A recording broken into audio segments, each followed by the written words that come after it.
صوبائی وزیر برائے قدرتی آفات میاں خالد محمود کا انارکلی ہونے والے دھماکے کی شدید مذمت۔ دھماکے میں 3 افراد جاں بحق اور متعدد زخمی ہیں جنہیں طبی امداد دی جا رہی ہے۔ میاں خالد محمود زخمیوں میں خواتین اور ایک بچہ بھی شامل ہے۔ پنجاب حکومت متاثرین کے غم میں برابر کی شریک ہے۔ ذمہ داروں کا محاسبہ کر کے انہیں قرار واقعی سزا دی جائے گی۔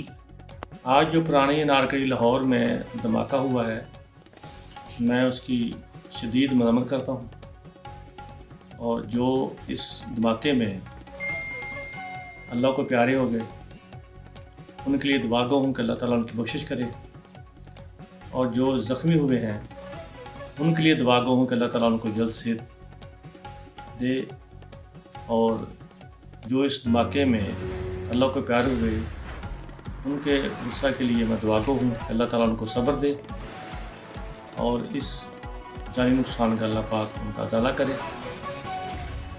حکومت پنجاب کی طرف سے تمام لاہور کے ہاسپٹلز میں ڈائریکشن چیف منسٹر پنجاب نے آلریڈی جاری کر دی ہے کہ زخمیوں کا علاج معالجہ اچھے طریقے سے کیا جائے۔